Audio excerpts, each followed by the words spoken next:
Tapi keinginan saya tentu bukan sekedar silaturahim gagah-gagahan diceluk Gus. Celuk Gus repot. Nak ora alim ra pantes. Nak beling ra pantes. Salam template 1.000 jaluk swarga. Kok mentalan yang 1.000 jaluk. Kamu nginep di hotel 100.000 itu tidak cukup, apalagi untuk bayar apa? Surga. Itu nggak sopan sekali. 1 juta ya nggak bisa itu. 100 juta juga nggak jelas juga. Terus sampean mendingan nggak usah salam template. Malah nggak mungkin masuk surga kalau. Jadi dulu yang namanya zuriyah, sampean tenang saja, nasab sampean tidak kalah dengan kita, karena nanti setelah di kuburan itu gus-gus itu nggak penting. Semua kalau ditanya bapak kamu siapa, jawabannya siapa? Nabi Ibrahim. Sudah parmin parlan hilang semua, sudah aman pokoknya nanti. Karena kalau nanti ditanya malaikat bapak kamu siapa, jawabnya Nabi siapa? Ibrahim. Makanya saya itu pemuja Allah yang serius. Sampean ya pemuja Allah, tapi kan kadang kurang alim.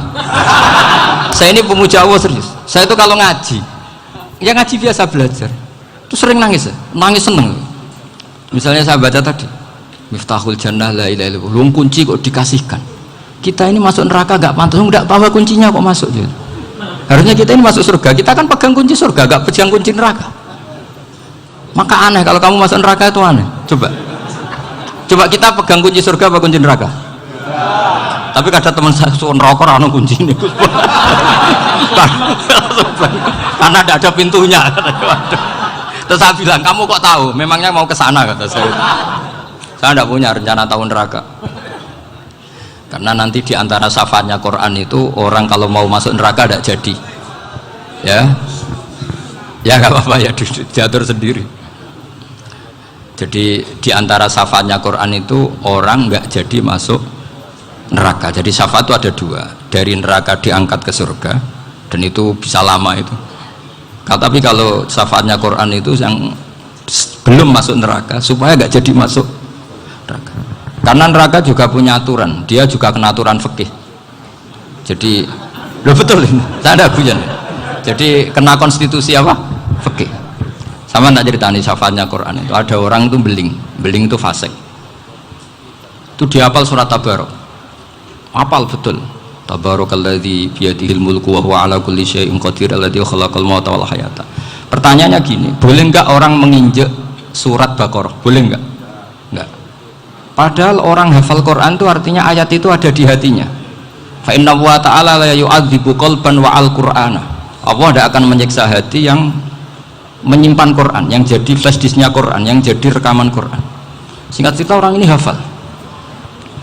Pas ketemu Mungkar Nakir prosedur kan, ini orang fasik mau diantemin sama Mungkar Nakir.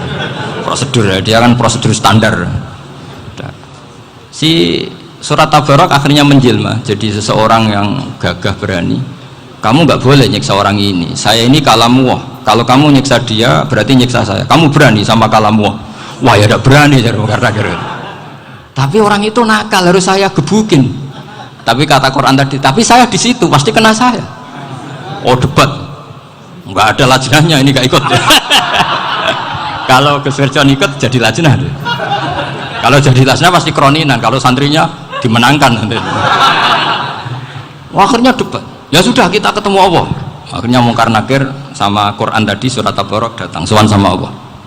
Terus kata Allah, memangnya kenapa Mungkar Nakir? Saya harus nyiksa dia karena dia fasik ya Allah. Memangnya kenapa surat Tabarak?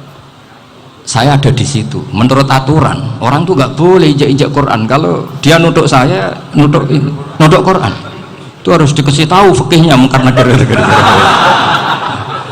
akhirnya Allah ngendikan gini ke surat Tabarak, ya sudah terserah kamu. Kalau terserah kula Gusti, Mungkar Nakir nggak boleh nyentuh orang ini. Ya sudah selamat.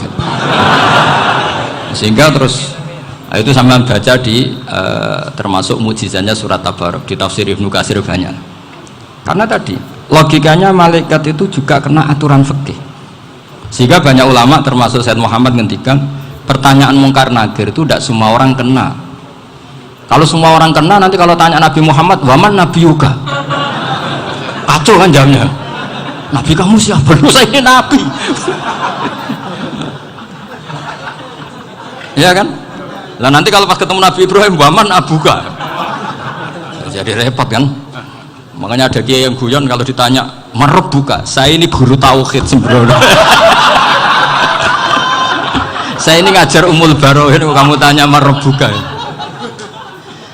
Masyhur itu keramatnya Imam Malik itu. Ada Ashabu Malik, rajulun min ashabi Malik. Beliau ditanya mungkar nakir merebuka menabiuka. Imam Malik datang, ini seumur-umurnya itu ngajar tauhid. Kok kamu bedai itu gak sopan kamu.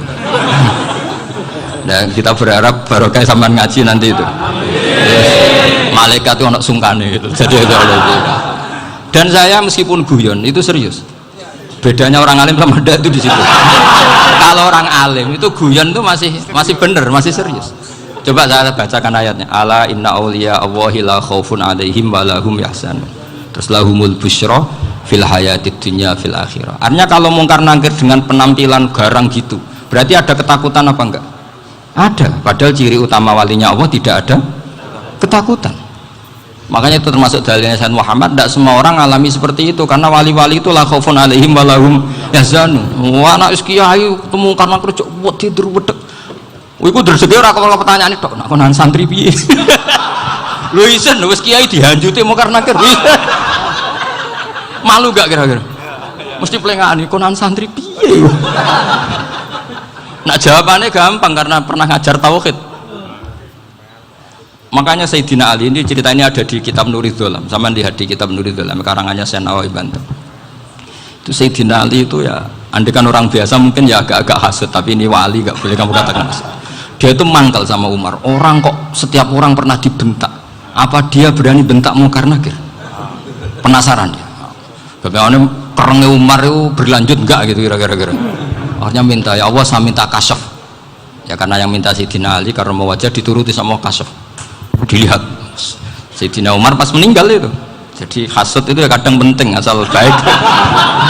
Loh betul bahasa Kanjeng Nabi kadang la hasada illa fisnaten. Itu Nabi membahasakan ya hasad. Gus Verson aja yang nafsirkan ghobtoh itu kan gaya-gayanan sebagai ulama. Aslinya Nabi ngendikannya itu la hasada illa fisnaten. Ulama yang ganti itu namanya ghobtoh. Wong Nabi sendiri nyebut hasad kok kamu tafsiri ghobtoh. Ya hasad ya hasad. Udah ada usah ditawil pokoknya gitu. Kalau sama nggak percaya nggak apa-apa. Kok gitu aja kok repot. Karena sama nggak percaya kemungkinannya dua. Satu nggak ngerti. Dua sama-sama alim kan dari awal kalau sama-sama alim kan laisa li alimin ayuqallida aliman akhor. Kita nggak perlu saling mengikuti. Ngapain hasud? Biasa aja. Akhirnya Sayyidina Ali kasar. Pas Umar bangun, setelah mati kan bangun, setelah meninggal bangun. Mungkar nakir datang dengan perang yang sangat garang. Itu digambarkan Sayyidina Ali matanya itu kal kidril ghali. Kayak apa? Kendil yang apa? Menganga. Wah, seru. Sayyidina Ali senang, paling takut ini Umar. Senangnya bukan main, wah ini mesti takut Umar. Biasa. Ternyata enggak, Umar malah bangkit. Woi, mungkar nakir dia. Kamu tahu menghadapi siapa? Itu betul ya? Kamu itu menghadapi temannya ahabbal khalqi ilallah. Yang diandalkan temannya bukan dia. Kamu tahu yang kamu hadapi, saya ini teman kekasihnya Allah.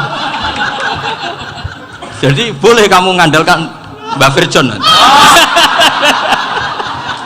Tapi nanti resikonya mungkar nakir tanya, itu Virjon siapa?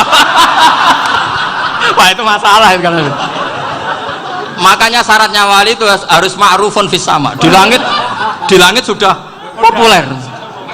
Makanya dulu ada orang yang saking seninya Abdul Qadir ditanya apa saja jamnya Abdul Qadir Al-Jilani itu aman karena beliau populer. Makanya program kita harus populer dulu di langit. Nah, itu nanti kalau dicatut oleh santri-santri nggak apa-apa. Kalau nggak populer nanti dicatat itu siapa? Masalah ini. Umar itu yang dibanggakan itu, kamu tahu saya siapa? Ya enggak tahu. Saya ini temannya kekasihnya Allah. Temannya Muhammad. Iya Muhammad Rasul. Wah mikir waduh. Repot. Loh di dunia aja gitu kan temannya presiden, temannya panglima, apalagi ini temannya Sayyidul Awalin wal Akhirin. Di dunia aja bilang temannya presiden, menteri orang sudah takut, apalagi ini temannya Sayyidul Awalin. Hanya makan nakir terus konfirmasi sama Allah, gimana ya Allah ini ngadepi. Sebetulnya yang diandalkan itu temannya, bukan dia. Wah, akhirnya sama Allah dibilang, ya bu, ya sama seorang seperti itu bu yang sopan. Terus semenjak itu Mungkar Nakir itu nggak selalu berpenampilan seperti itu, sangat. Jadi semoga itu konsisten sampai nanti.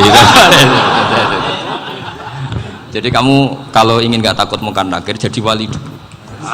Karena syaratnya tadi hanya wali sing la khaufun alaihim walahum yahzanun lahumul busyra fil hayatid dunya fil akhirah. Jadi orang itu kalau ngaji itu harus khatam. Jangan semuanya kena pertanyaan. Dan kalau semuanya kena pertanyaan nanti repot. Kalau Nabi Muhammad ditanya waman Nabi Yuga, Nabimu siapa? Lu kan terus jadi aneh. Jadi makanya ngendikan Sayyid Muhammad semua ulama lah, nggak ada am kecuali ditaksis, kecuali sifatnya Allah. Misalnya bikulli syai'in alim, ya benar-benar bikulli syai'in.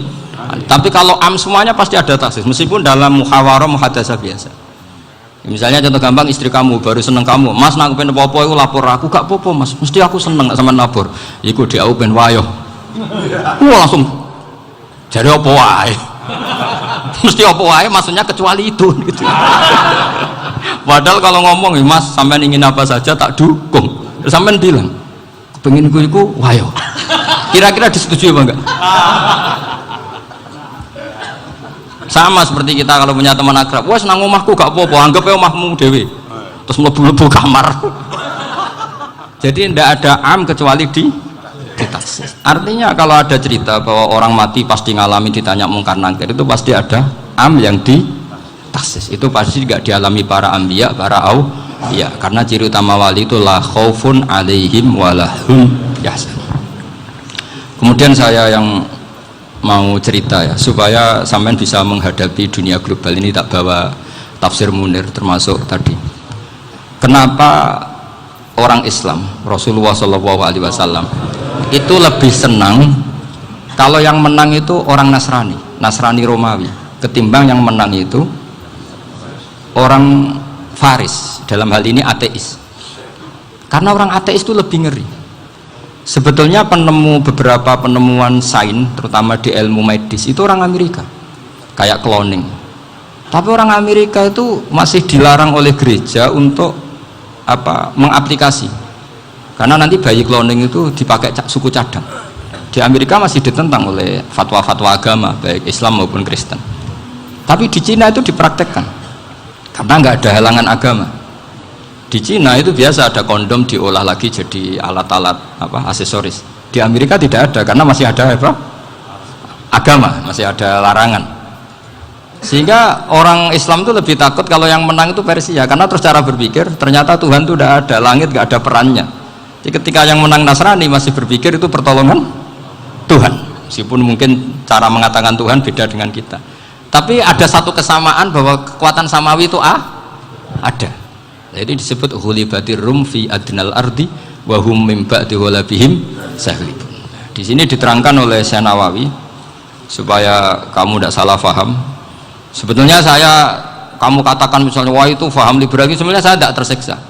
Cuma takut yang mengatakan seperti itu cek goblokir atau ngaji gitu. Itu aja masalah saya. Ini saya baca ini karangannya Syekh Nawawi, karena tadi kata Mbak Firjon, ngaji itu harus sama orang yang bersanad. Saya ini kalah sama beliau itu berkali-kali. Secara nasab saya harus manggil Mbah. Secara silsilah ilmu saya juga kalah lagi. Saya sering disewani sama cucu-cucu Syekhona Khalil. Kiai Siddiq itu termasuk murid dekat beliau, Syekhona Khalil. Kalau itu berarti kan Gus Firjon, Ahmad, terus Mbah Siddiq. Mbah Siddiq ngaji Syekhona Khalil. Syekhona Khalil itu pernah ngaji langsung sama Sayyid Zaini Tahlan. Berarti beliau dari Sayyid Zaini Tahlan itu baru generasi kelima. Sementara saya itu sudah ke-7 atau ke-6. Saya, Mbah Mun, Mbah Karim misalnya, Mbah Hashim, Mbah Mahfud Termas, Sayyid Abi Bakar Sato yang arangnya Anatul Tolibin, baru Sayyid Zaini Tahlan. Berarti saya ke-7, kalah lagi. Tapi untuk jadi wali biasanya cepat saya. Karena syaratnya jadi mbah itu ngalah demi putu. Jadi kalau beliau ngotot, saya dulu Gusti, saya mbahnya, wah itu mbah yang nggak baik. Pasti jatahnya dikasihkan apa? Cucunya dulu. Makanya Abdul Muthalib itu orang yang dapat wangsit, tapi yang jadi nabi itu cucunya. Jadi dalil saya banyak. Sebenarnya Abdul Muthalib itu sudah sering dapat wangsit. Karena saya bahasakan wahyu, nabi yang protes, enggak nabi kok dapat wahyu. Tapi sebetulnya Abdul Muthalib itu masyhur. Kalimat-kalimatnya menunjukkan bahwa beliau itu sudah dapat wahyu kalau nanti cucunya itu jadi apa? Nabi. Makanya senangnya bukan main Abdul Muthalib sama Rasulullah. Putu seneng, mbah seneng putu. Jadi mungkin, jadi sampean enggak usah protes loh. Yang jadi wali kok cucunya. Dulu betul. Dulu Mbah Hamid Pasuruan itu kalau Mbah Ahmad Siddiq ke sana, Mbah Hamid Pasuruan kalau manggil Mbah Ahmad Siddiq itu paman. Tapi pamannya minta ijazah ke ponaan. Apa ya gara-gara itu memang. Kalau itu masih berlaku apa? Ngalah tadi. Kayaknya masih apa? Hawane masih. Hawane masih. Karena melihat tren-tren langit masih gitu kayaknya masih. Masih itu. Ya, tapi mbahnya tetap dapat jatah, tenang saja nanti. Tapi memang sebaiknya mbah itu legowo. Rasulullah Muhammad SAW itu terkenal min dzurriyyati Ibrahim. Tapi kata Rasulullah, ana dakwatu Ibrahim wa bisyaratu Isa. Aku nganti ngene iki barokah dongane Nabi siapa? Ibrahim. Jadi dongane Nabi Ibrahim ya tiba teng putu. Jadi banyak bukti bahwa jatuhnya ke putu gitu. Tadi saya di kamar sama beliau berduaan. Nih Mbah sing dadi wali di sini, aku webang. Cocokan tadi. Nah, kenapa saya akhir-akhir ini gulirkan daftar wali? Kenapa? Saya ini resah ya, orang sudah ingin dicintai pejabat, dicintai tetangga, dicintai teman. Tapi kadang-kadang orang lupa lagi dicintai Allah. Makanya saya meskipun guyon, tapi ini amdan, bukan sahwan. Supaya orang punya cita-cita lagi jadi wali, ingin dicintai Allah. Kita ini terlalu lama ingin dicintai makhluk, Mbok ya naik kelas sedikit lah. Ingin dicintai Allah Subhanahu wa Ta'ala. Meskipun saya guyon, tapi tadi guyon saya tuh lebih serius ketimbang serius Anda. Karena tak pikir saya tuh kalau pergi itu seneng ngebis, bukan karena saya tidak punya mobil, tapi saya sering mau butuh itu supaya nggak diganggu. Karena saya tuh harus punya waktu sendiri. Kalau bis kan ketemu orang nggak kenal, tapi sekarang ya agak susah, banyak yang kenal. Dan susahnya lagi nggak minta ijazah, minta foto. Aduh, repot tuh. Mau dibenci itu umatnya Rasulullah Shallallahu Alaihi Wasallam. Mau disetujui itu sanatnya mana? Kalau ketemu orang alim minta apa? Foto. Itu nggak ada sanatnya. Nggak tahu saya itu mazhab dari mana itu. Ya mazhab milenial yang jelas itu kan.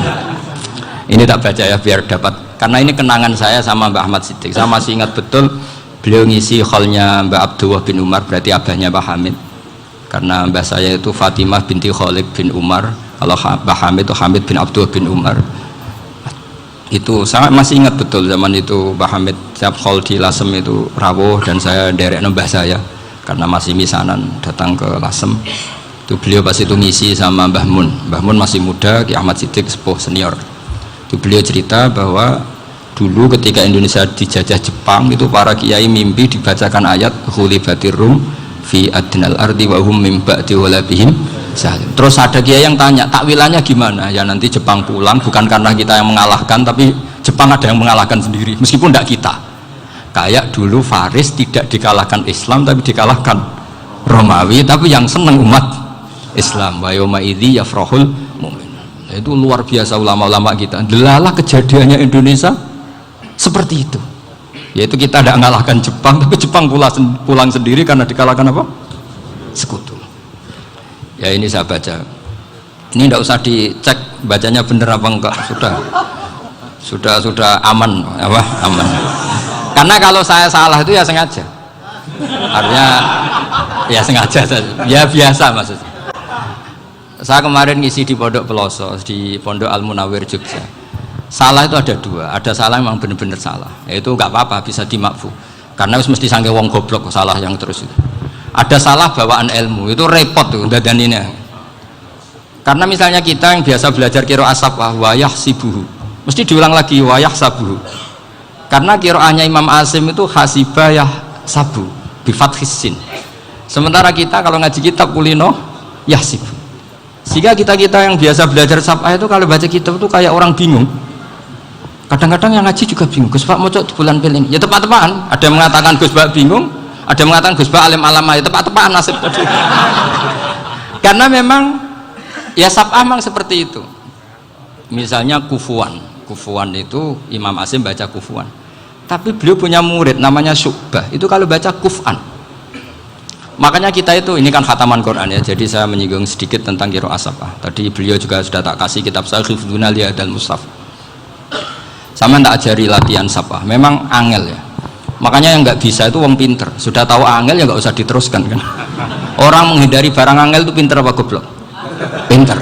Berarti wong goblok pinter. Saya tuh makanya sama orang goblok tuh respect. Jadi orang alim tuh angel apa gampang? Angel. Menghindari barang angel pinter apa goblok? Loh, orang menghindari barang angel pinter apa goblok? Pinter. Berarti wong goblok pinter. Jadi saya sama orang-orang goblok itu respect. Sudah tahu jadi orang alim angel ya barang angel ya harus dihindari.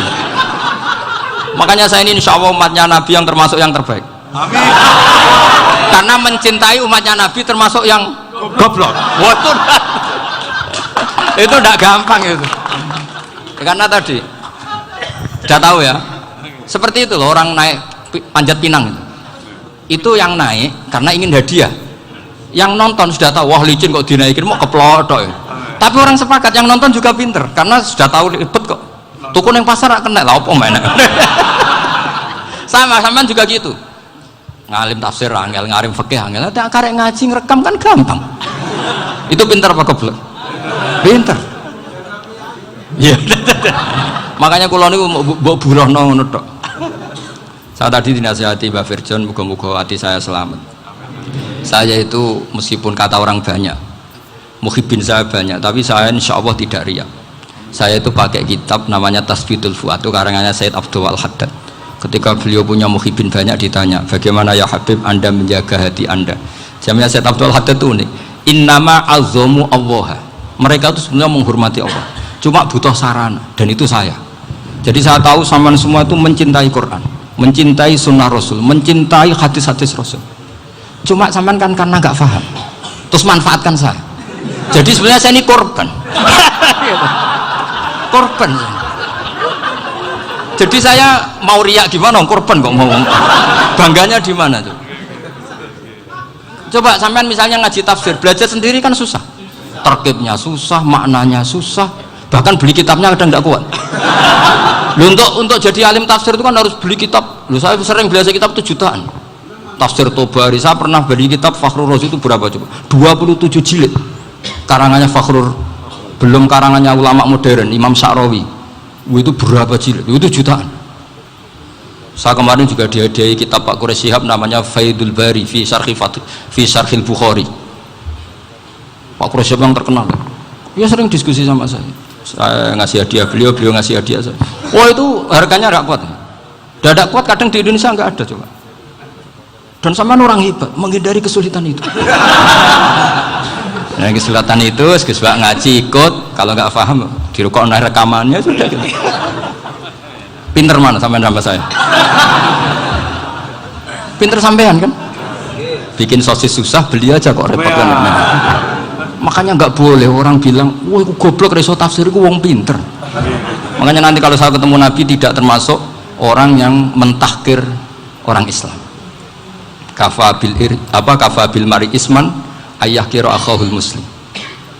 Jadi cukup orang itu dosa kalau menyepelekan orang Islam, termasuk darani sampean goblok itu dosa. Caranya nggak darani goblok ya tadi di logika tadi. Alim itu angel, gendari angel itu pinter, berarti wong bodoh pinter ya sudah gitu. Tapi tetap bodoh. Tapi ini satu cara untuk saya respect gitu. Coba orang yang ngaji tafsir saya banyak, mungkin ribuan. Itu sebetulnya mencintai Quran. Karena Quran adalah kitab suci yang panduannya umat Islam. Sangat mencintai Quran. Terus kemudian mereka nggak paham. Terus mencari orang yang memahamkan. Burohno lah cara jawabannya. Terus keren saya itu di mana coba? Lah terus mereka kurang ajarnya gini, kalau paham itu ya alhamdulillah paham. Kowe nak ngaji Gus Bae ngono tok. Tapi nek ora paham, ora nyalano akal ya. Mari Gus Bae nerangno cepet, mulane gak paham. Ora kok nyalano teke sing lelet. Oh itu kan Masya Allah, naudzubillah tenan. sebetulnya tingkat kurang ajarnya tinggi kok sebenarnya. Jadi kalau nggak paham itu kadang nggak nyalahno uteke, kayak mau misalnya mau mari mikir aja jelas, padahal misalnya jelas orang mesti paham, bodoh. Paham ya?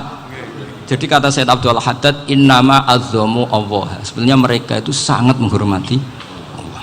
Makanya kita nggak perlu mengatakan wasilah itu kafir, nggak akan, karena orang tawasul sama Rasulullah itu ingin dapat ridhonya Allah lewat orang yang dicintai Allah. Kita mencintai wali sebenarnya, wah itu kekasih Allah, kita mencintai itu karena mencintai Allah. Sama seperti gini, kamu mencintai kangkung apa enggak? Sebenarnya sama sekali enggak, tapi kamu ingin sehat, ada asupan gizi, kamu ingin tubuh kamu sehat, butuh asupan gizi, kemudian kamu makan kangkung, apa terus kamu cinta kangkung? Kan enggak, cinta kesehatan kamu sama. Orang yang mencintai saya sebenarnya ingin kepuasan rohani. Saya kan termasuk kiai yang torekonya gampang, ini swargo kan akhirnya penggemarnya banyak. Coba kalau kamu ini rokok wah. Jadi sebetulnya Anda mencintai kepuasan Anda sendiri. Nah, saya ini korban. Makanya untuk masuk surga cepat saya, korban itu cepat. Da'watul mazlum la turaddu. Laisa bainahu wa bainallah hijab. Jadi saya kalau dongo langsung seret langit. Karena mazlum. Saya sinau tafsir itu, Pak, sampean bayangkan ada tafsir itu sudah 27 jilid. Sengarang Fakhrul Razi itu bulatnya bukan main. Karena dia ahli filsafat. Bulatnya Masya Allah. Sudah gitu sinau Jalalain kadang dikomen oleh Sawi. Sudah kita percaya Jalalain jebule dibuli Sawi. Percaya Sawi dikandani, "Oh iku Maliki ra Sawi." Oh, ribet. Sudah gitu sinau Qurtubi, sinau tafsir Tabari itu susahnya. Belinya susah, belajarnya susah. Padahal saya punya keluarga, punya istri, punya anak. Bayangkan kalau istri saya rewel kayak istri sampai. Wah itu. Tapi alhamdulillah enggak. Sama sekali enggak. Allah sudah milihkan, wah ini bahaya kalau punya istri rewel. Imam Sibawai itu kitabnya banyak, tapi yang terbukukan hanya kitab Sibawai.